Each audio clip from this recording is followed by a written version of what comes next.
Step into the TradeMarke, your go-to podcast for everything marketing in the trades. Hosted by award-winning industry marketing experts Sarah Ghirardo from remarkable and Eric Thomas from Rival Digital. Together, we're here to unite the worlds of trades and marketing, bringing you insights, stories, and strategies from the heart of the industry. Whether you're a trade professional, a marketing expert, or somewhere in between, this is the place for you. Listen in as we're here for the big ideas, the game changers, and the everyday successes. Because at the TradeMarke, we're with the trades and for the trades. All right, what is going on, everyone? Welcome back to another episode of the TradeMarke. We are live at the 6th Annual Roofing Process Conference in beautiful Marco Island, Florida. And it is really nice here. Really nice here. It is really nice here. Yeah. Well, we're super excited today. We have got Dan Claps, the CEO of Voda Cleaning and Restoration. Did I get that right? Yes, you did. Nailed it. Awesome. Before we get started, I want to say a special thanks to our partners at MailShark.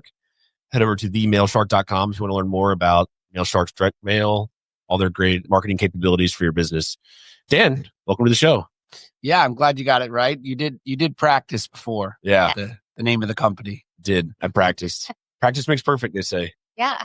So tell us a little bit about yourself and what you do and all the magical things that I read about you. Sure. Well, thanks again for having me. I think I'm your first podcast for the morning, so nice and fresh. I'm Dan Claps. I run a company called Voda Cleaning and Restoration. We're a restoration franchise in the home services space, of course. We have currently about 185 territories around the country with about 75 independent franchise owners that are running a Voda business. And what we do is we do water restoration in homes and businesses, as well as fire, mold, smoke, and carpet cleaning as well. And when did you start this? Because 75 businesses, you've been ramping it up in how long of a time period? Yeah. So the company started in 2009. Okay. The founder's name is Dragon Christic. He is my business partner. He started in 2009 cleaning carpets, literally like from the ground up, built a business with his wife, Arlene. And 15 years later, they built this amazing business in Northern Virginia. We met and I saw the opportunity that the systems and the culture that they had built could be such a great business around the country. And so we acquired the business, myself and my team in February of 2023. We rebranded to the name Voda in March of 2023 and started franchising in April of 2023. Nice. So I've been in the franchise space for 11 years, but this business for just about 2 years. Yeah. It seems that you like the franchise space. So you created like repeatable, scalable processes and you know how to implement a nice tech stack so that it can flip really quickly. So what are the revenue sizes of the individual companies? Yeah.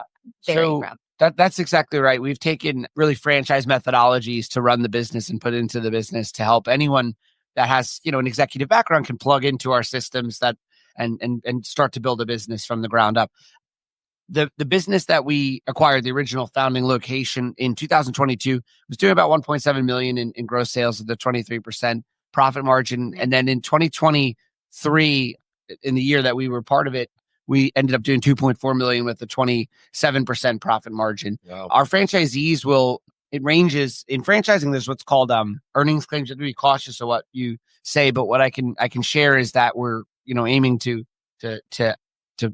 work towards similar numbers that we see in the item 19 of the flagship location. Nice. Yeah.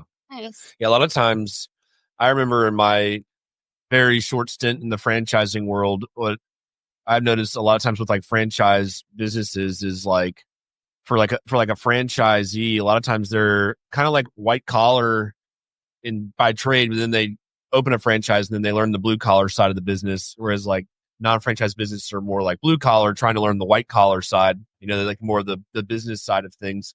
Have you found that to be kind of similar within like just the restoration space as you guys have opened up more locations? Yeah, it's interesting. There's definitely a bit of a difference in, I know what it's like to start a business from the ground up and your only, resource is Google or YouTube or or figuring it out. Our franchise owners, they come in, typically it's their first business and there's pros and cons. So the executive background really lends them to a unique way to look at the business. They're good at building systems. They're good at following process. Sometimes being candid, I think they forget that they plugged into a business, have all of these things from day one, which is, but the reality is it's their only experience. Their only experience of starting a business is you have a bookkeeper and you have all these resources and the things that we do for them. Whereas a normal person that starts a business, they know what it's like to go from 0 to 100 million, as you said, and some of your listeners are at.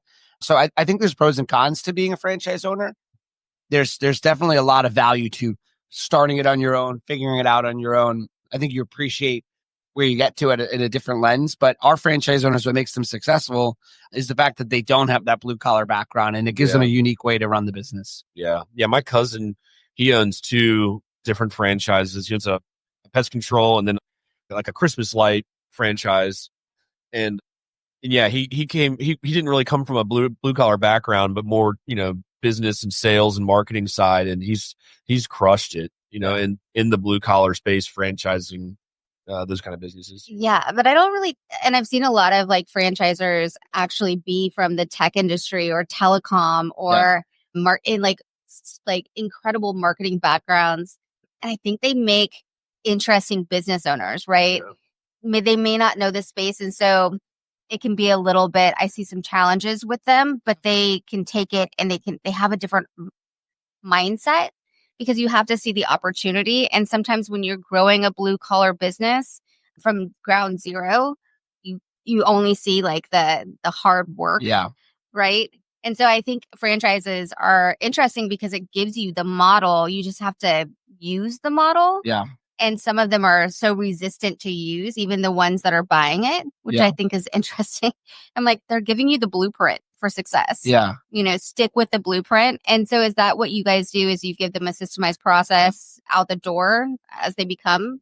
Absolutely. I mean, from everything from lead generation to call center to hiring support and bookkeeping services and playbooks on how to run the business and how to do the day-to-day is there for them. There's a tremendous amount of support. But I think the secret, if anyone's listening to this and they're thinking about getting into home services, or what I can speak to is like, I'm not handy. I'm not good with the hammer. And I know when I got into home services, that was definitely frankly an insecurity at first. I remember going to some of my first home service conferences and thinking like, are people going to not, like me, for example, because I don't come from the trades. What I found was that, one, I have a tremendous amount of respect for the trades. I love what the people that work at Voda that do the day to day, at least in our industry, in restoration. What I think, and it's probably similar in all trades, but what I think is really cool is there's a lot of guys and gals that get into restoration that this becomes their career, and they're very serious, very hardworking, very dedicated to it. And so when you realize how passionate people are about that work, if you can just make sure you respect that and understand it, I think there's a lot of people that actually really like working for that quote unquote white collar business owner because they don't have to worry about them trying to get in the way of them. Right. I'm never going to try to tell a restoration person that I know better at doing the day to day. I respect them for what they do, and they respect me for my background. So I think as long as you can understand that you're not like in an ivory tower just because you come from a white collar background versus a blue collar, and you can respect the different parts of the business, I think that's how you succeed at it. Yeah. Most definitely. Yeah. And so what kind of team and infrastructure do you need to have in place to make this possible from the franchisee's side? So our franchisees, they have an operations manager that'll come from the restoration background. Typically, they'll be the one actually doing the day-to-day oversight of the team. In the beginning, they'll do the actual cleaning and water mitigation until they grow a team of technicians. And then the business owner really should be focused on what we call being the mayor of the town, being out there selling, networking, building relationships with our referral partners. And then as they scale, they should bring on a salesperson as well. So, a semi-mature business should have a owner, operations manager, salesperson, team of technicians. And then as they grow, there'll be another general manager to help, because we have both restoration and cleaning. So we'll eventually have 2 managers for the 2 departments. Nice. So you have like an operations team. Yeah. That goes to different business units. Yeah. And then admin. So it could be, again, the business owner, if they're privy to it, or they could be a spouse, or they can outsource it. But I'd say it's like operations manager, sales, technicians, and then some side of admin function. And you guys do the marketing for them? All of the marketing, every single digital realm we do for them, and very well. But like any home service business, they still have to be out there networking and selling. Yeah. I wish we could just run ads and that's it. I would be honest in saying, though, that if we could just run ads and And that was so simple. I'd probably have opened, 180 corporate stores, but we need that networking. And that's really what we need out of the franchisee. And so where do you ask them to go and network? Like what kind of conferences? Because you're at a roofing conference. So restoration and cleaning, how does that tie into roofing? Are you looking at cross trades? Are you looking at what are you looking at this conference? Yeah. Well, two questions there. As far as franchisees, our franchise owners are networking with property managers and plumbers and try to spend as much time at places where they hang out as possible. So, supply houses, they're spending time. B&I, Business Networking International, Network After Work, all the typical places that you would find someone, and really just working to drive property manager, plumber relationships, and others, of course, too. But those are our main ones. As far as me, I'm at a roofing conference for two reasons. One, I find that unique lens of coming from one space, going to another. You could bring things into your space. I've already learned things at roofing that could potentially be applicable in restoration. I might be looking at roofing in the future. Yeah. Keeping that a little secret, but I'm on a podcast. So. Yeah. But yeah, we're just exploring. Yeah. Well, it's a great opportunity to network here with, any trade show, honestly, to network, cross trade, with contractors, because I'm sure you got franchisees in several markets. I'm sure that there's folks that come to these events that are in those markets that could be a good, just a great resource, yeah, right? And most private equity and most companies are cross trading at this moment, because what I've seen from the roofing side when it comes to marketing is that they are lacking a structured approach. And so I have a couple of friends in roofing and we talk about marketing all the time. And he's like, yeah, it's just outdated. And a lot of our industry was outdated. So we come from HVAC. When I first started a long time ago, it was very outdated. They weren't, digital was just a brand new thing. But even today, they're still working on being innovators instead of the laggards. And we're pushing them forward with AI. So how are you using AI in your franchise business and pushing your contractors ahead? Yeah, sure. Well, I would first start by saying that one of the things that I believe we bring that's a value proposition is, and it's still really in progress to where we're taking it, but data analytics and understanding attribution and where your marketing is performing or not, I think is key. And it's not an easy thing to do. So we've got technology that helps our system understand where the marketing is working and not, and not making decisions based on you feel like this lead source is working. You're annoyed because they didn't credit one lead and you feel like the leads don't work, but instead using actual data of what is or isn't working. So AI in that regard is a big part of what we do, because it's incredible what you can do with giving data to AI and asking it questions about different things. I'd say in the data reporting, it's a big part of what we're doing.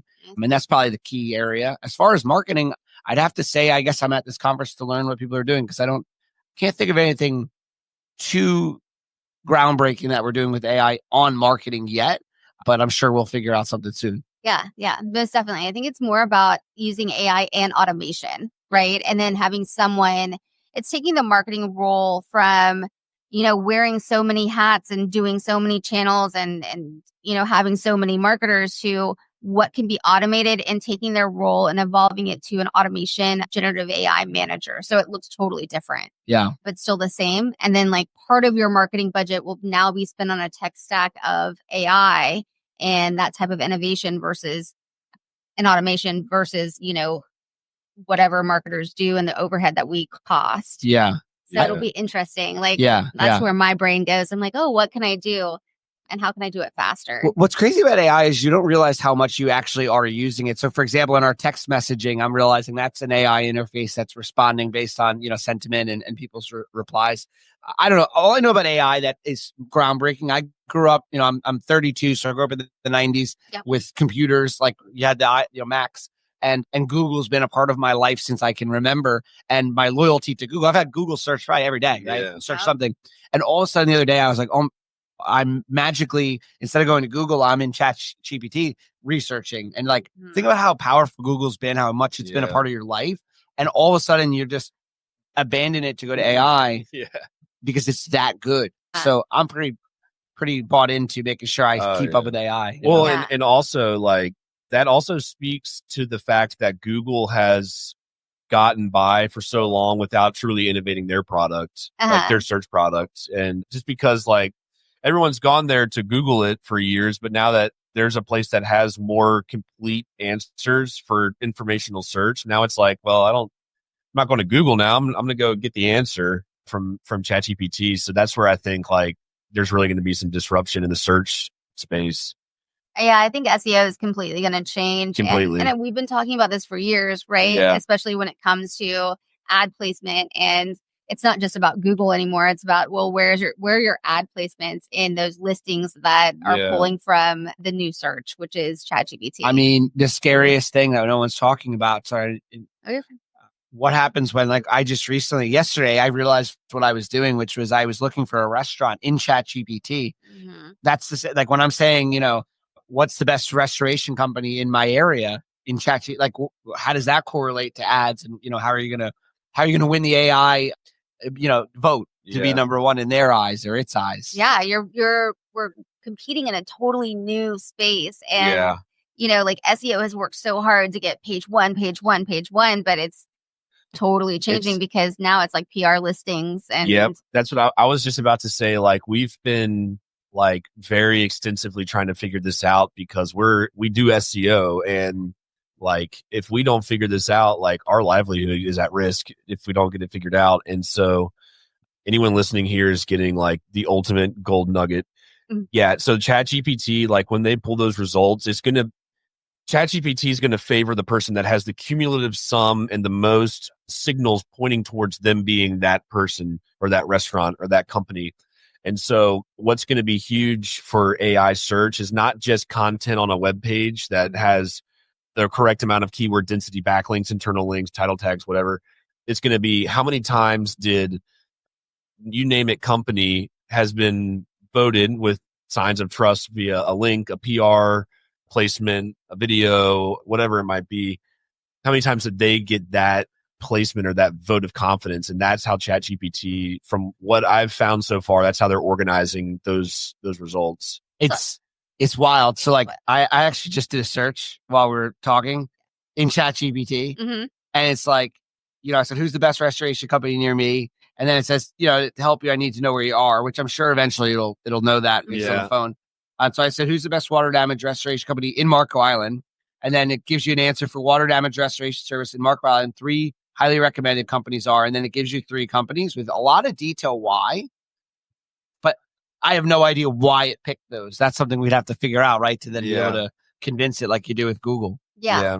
Digital PR is going to be huge for marketing in the future. Like getting votes for your brand from other websites, well, it's almost as if like you went to PR Newswire and you put in like your blog piece and then you became authority because it has so many backlinks. So I've been researching this as well, and it's been changing because I was on the beta for it, right? And so I was like, oh, let's break this, right? That's your job. Yeah. And it has changed completely when you have the search has completely changed. So it's going to be really interesting, and it's definitely something for businesses to keep up with and pay attention to, and change your marketing strategies just in general, because your marketers that are not using AI will be left behind. And same with your call centers. Just where can you move the needle that has the most wasted spend in your business operations is what I'm seeing. So my biggest question is, you went from a different company into restoration. Why did you choose restoration? Yeah. So I was in the franchise lead generation space for the better part of my 20s, and I built that business, learned everything you can learn about, generating leads. And then that business was acquired by private equity in 2022. So I was looking for what to do next. I loved home services. It was something I wanted to be in. And my business partner and I, we started looking at different home service opportunities. We chose restoration for couple of reasons. We basically took a piece of paper and we wrote down what we wanted out of a business, and we wanted a need, not a want. So something that served a need, not a want. We wanted a business that a third party paid. So for example, insurance pays the bills in our space. We wanted an industry that was growing, not shrinking. One that was non-skilled labor, that we could hire anyone with a good attitude that were good with their hands, like in restoration. And then something with a high average ticket. So water restoration, same as roofing, is a high average ticket when you do a job. So those are the main reasons. I have a million reasons now that I'm in it, but from a purely like how we decided to be in it was all from those kind of that lens. And so you said you wanted insurance to pay for it. Can you explain that more? Like you wanted, like, what does insurance do? Because I thought insurance would slow down the process of payment. No, so when you go to a home and there's a water mitigation, there's a water pipe broke or whatever, I'd say like 90% of the time that's covered by homeowner's insurance. It's actually in the homeowner's clause. You have to go, get the water solved and you can't just leave it there, right? So the fact that insurance pays the bills, we know that, we're going to get paid the average ticket that we're looking for. I wouldn't say we get paid quickly. That's definitely not the case. I actually always say one of the best things about restoration is that insurance pays the bills. And one of the worst things about restoration is that insurance pays the bills. But we've got systems and technology to kind of understand how long it takes to get paid. So I think as long as you can set up your business to know, hey, I'm going to get paid in 90 days, it's not like it's an undetermined number. It's an average. Yeah. Yeah. Okay. Well, that makes more sense to me. Yeah. And so we'll wrap this up. And my last question is, what's the one mindset or strategy shift that enables someone to scale their business rapidly and effectively? Hire people that are better at whatever you're trying to do than you and actually do that. I know that's a cliche. I mean, they have to actually be better than you. It's threatening and you have to be okay with that. Yeah. And then get to the mindset that you understand that you're in the seat you're in for a reason. You don't have to prove it to anyone, especially the person working for you or with you. And they are in the seat they're in for a reason. Like they know deep down, there's some reason that maybe they haven't started their own business, for example. And if you were to just nurture them and allow them to have a business within your business, they'll stay. If you keep putting them down or trying to compete with them because you're insecure about, them being better at something than you, they'll eventually leave and go start their own business. But if you could bring in people that are capable of starting their own business, but maybe they don't want to take on all the risk, you can give them a platform, your business will flourish because you'll have other people working with you, not for you. Yeah. Yeah. Awesome. Well, thank you so much for taking the time to be with us today. Eric, do you have any other questions? I've got no other questions. I appreciate you getting on with us bright and early and recording with us. And thank you all for tuning into another episode of the TradeMarke. Thank you again to our partners at MailShark. Everyone go check them out, themailshark.com. And we'll see you all next time. And that wraps up another episode of The TradeMarke, where we bridge the worlds of the trades and marketing, one story at a time. We can't wait to see you next time. Thank you to the trades for giving back big, loving big, and taking massive action. Don't forget to join us next time for more engaging conversations and innovative ideas. If you enjoyed today's episode, please leave us a review and share it with your colleagues and friends in the trades and marketing. Your support means the world to us. Stay connected with us off the air by following us on social media. We'd love to hear your thoughts and get your feedback. Until next time, keep making your mark in the trades. Thank you for listening to The TradeMarke. Goodbye for now, and remember, we're with the trades for the trades.